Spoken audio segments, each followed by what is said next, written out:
بسم اللہ الرحمن الرحیم۔ خواجہ حسن نظامی رحمۃ اللہ علیہ، یہ 1904 کا ذکر ہے۔ ایک صاحب نے مجھ سے کہا کہ درگاہ حضرت خواجہ نظام الدین اولیاء رحمۃ اللہ علیہ دلی کے قریب کوئی کنواں نہیں ہے، جبکہ باولی کا پانی کھاری ہے۔ اگر آپ کہیں تو درگاہ کے مشرقی دروازے پر کنواں بنوا دوں۔ میں نے جواب دیا، ہاں صاحب، یہاں میٹھے پانی کی بہت تکلیف ہے، شاید کنویں کا پانی میٹھا نکل آئے۔ ان صاحب نے کہا، مگر یہاں قبریں بہت زیادہ ہیں، کنواں کھودا گیا تو قبروں کو توڑنا پڑے گا اور ان کی برحمتی ہوگی۔ میں نے کہا، قبروں کی ہڈیاں دوسری جگہ احتیاط سے دفن کر دینا، کیونکہ پانی کی ضرورت بہت زیادہ ہے۔ یہ کہہ کر میں تو اعلیٰ آباد چلا گیا اور ان صاحب نے کنواں کھدوانا شروع کیا۔ قبروں سے ہڈیاں نکلتی تھیں تو دوسری جگہ ادب و احترام سے دفن کرا دیتے، یہاں تک کہ جب پانی کے قریب پہنچے تو وہاں کسی آدمی کا پورا ڈھانچہ نظر آیا۔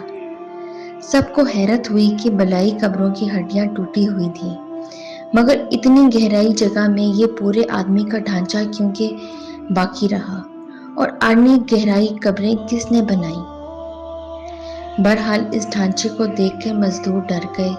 انہوں نے ان ہڈیوں کو ہاتھ لگانے سے انکار کیا تو کنواں کھدوانے والے صاحب خود رسی میں ٹوکرا باندھ کر کنویں میں اترے۔ انہوں نے کدال ہاتھ میں لیے ڈھانچے کے گھٹنے پر مارا تاکہ ہڈیاں توڑ کر اوپر لے جائیں اور کسی جگہ دفن کر دیں۔ کدال کے مارتے ہی ان کا گورا رنگ کالا ہو گیا اور وہ دیوانوں کی سی باتیں کرنے لگے۔ جو مزدور ان کے ساتھ کنویں میں گیا تھا، اس نے ان کو ٹوکرے میں باندھ دیا اور بہت مشکل سے ان کو باہر لایا۔ کنویں کے پاس بہت سی خلقت جمع ہو گئی۔ سب حیران تھے کہ ابھی تو ان کا رنگ گورا تھا، اب یہ ایسے کالا کیوں ہو کر رہ گئے۔ وہ بار بار کہتے تھے، میرے بھانجے کا پاؤں توڑ ڈالا، میرے بھانجے کا پاؤں توڑ ڈالا۔ انہیں ان کے گھر میں لے گئے، بڑے بڑے عامل لائے گئے، مگر ان کو کوئی اچھا نہ کر سکا۔ آخر تیسرے دن اس کنویں کو بند کر دیا گیا۔ سب مٹی اور ہڈیاں اس کنویں کے اندر بھر دی گئیں اور کنواں زمین کے برابر ہو گیا۔ تب ان صاحب کا رنگ بھی ٹھیک ہو گیا اور دماغ کی خرابی بھی درست ہو گئی۔ میں اعلیٰ آباد کے سفر سے واپس آیا تو میری بیوی نے سارا قصہ مجھے سنایا۔ اس وقت میں اپنے گھر میں پلنگ پر چت لیٹا تھا، لیمپ سرانے رکھا تھا اور میں لیٹا ہوا اخبار پڑھ رہا تھا۔ پلنگ کے نیچے دری پر میری بیوی اور ان کی والدہ بیٹھی چھالیاں کتر رہی تھیں اور مجھے قصہ سنا رہی تھیں۔ میں پلنگ پر اٹھ کر بیٹھ گیا اور میں نے اپنی بیوی سے پوچھا، تم سمجھی وہ کالے کیوں ہوئے اور دیوانے کیوں ہو گئے؟ بیوی نے کہا، کسی بزرگ کا مزار تھا، انہوں نے بے ادبی کی، مزار والوں کی روح نے ان کو قبر توڑنے کی سزا دی اور وہ کالے اور دیوانے ہو گئے۔ مگر جب ان کے وارثوں نے قبر بنوا کر دی اور کنواں بھی بند کر دیا تو روح نے 3 دن بعد ان کی خطا معاف کر دی اور وہ اچھے ہو گئے۔ میں نے بیوی سے کہا، نہیں، یہ بات نہیں، بلکہ بات یہ ہے کہ مردے کی ہڈیاں صدیوں سے مٹی کے اندر دبی ہوئی تھیں اور ہڈیوں کے اندر فاسفورس ہوتا ہے۔ فاسفورس زہریلا ہو گیا۔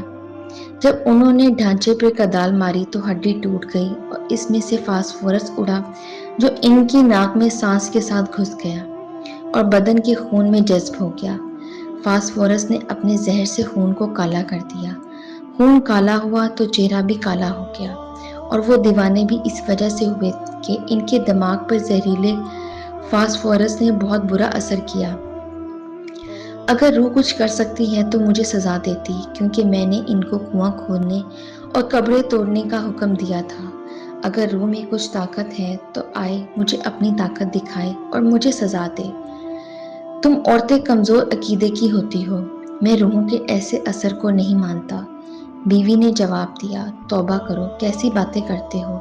میں نے کہا، کم از کم میری عقل تمہاری طرح بوڑھی نہیں ہے۔ بیوی نے کہا، جانے دو، یہ باتیں چھوڑو، اپنا اخبار پڑھو، میں ایسی منکرانہ باتیں سننا نہیں چاہتی۔ میں ہنسا اور اخبار پڑھنے لگا۔